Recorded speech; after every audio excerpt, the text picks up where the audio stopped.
एक छोटे से गांव रामपुरा में धीरज सिंह अपने परिवार के साथ रहते थे। सीधा साधा जीवन, खेत खलिहान और लोगों की इज्जत, यह उनकी दुनिया थी। उनका बेटा अमन पढ़ा लिखा था, मगर उसने शहर की नौकरी छोड़कर अपने पिता के साथ खेती करने का फैसला किया था।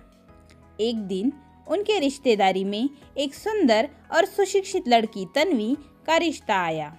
वह शहर के एक कॉलेज से एमए कर रही थी। रिश्ता सबको पसंद आया और कुछ ही महीनों में उनकी शादी हो गई।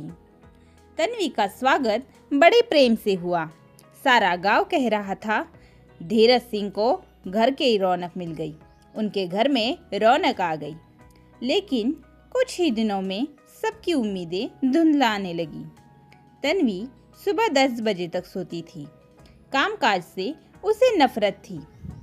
मैंने पढ़ाई की है, झाड़ू पोछा करने के लिए नहीं, ये उसका जवाब होता था।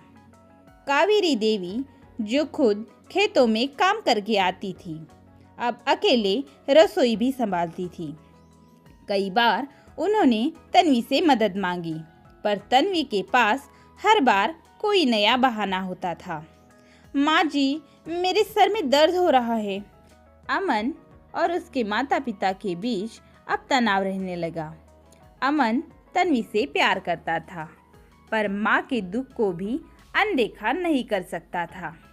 एक दिन रघुनाथ चाचा ने धीरज से कहा, बहू पढ़ी लिखी है, लेकिन उसे यह भी सिखाओ कि घर को संभालना भी एक कला ही है।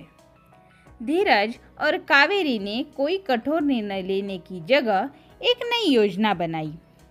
एक दिन कावेरी देवी ने ऐलान किया, अब मैं 15 दिन के लिए मायके जा रही हूँ। घर की जिम्मेदारी तन्वी और अमन की है। तन्वी खुश हो गई। अरे वाह, अब कोई रोकने टोकने वाला नहीं रहेगा। पहले दिन सब ठीक चला, लेकिन दूसरे दिन से ही समस्या शुरू हो गई।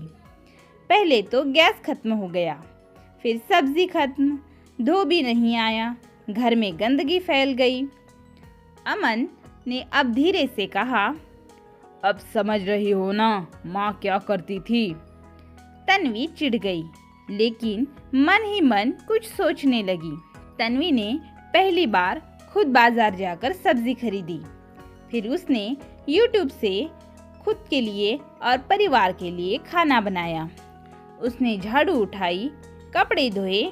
दिन भर में वो इतनी थक गई कि रात को बिना मोबाइल के उसे अच्छी नींद आ गई। धीरे धीरे तन्वी को मजा आने लगा। वह पौधों को पानी देती, रसोई सजाती, पुराने कपड़ों से घर के लिए पर्दे भी बनाती।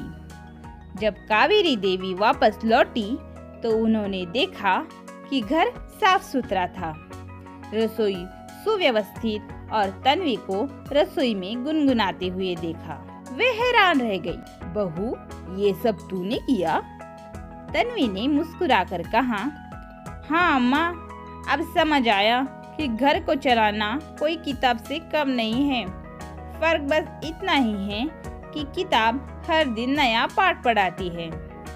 अब तन्वी गांव की महिलाओं के लिए एक मिसाल बन चुकी थी। उसने एक छोटा सा समूह भी बनाया, जहां वह गांव की लड़कियों को सिलाई, कंप्यूटर और हिंदी सिखाने लगी। अमन की आंखों में गर्व था। कावेरी देवी के चेहरे पर भी सुकून दिखाई दे रहा था, और धीरज सिंह गांव में सबके सामने कहते थे, मेरी बहू शहर से आई है, पर अब पूरे गांव को रोशनी दिखा रही है।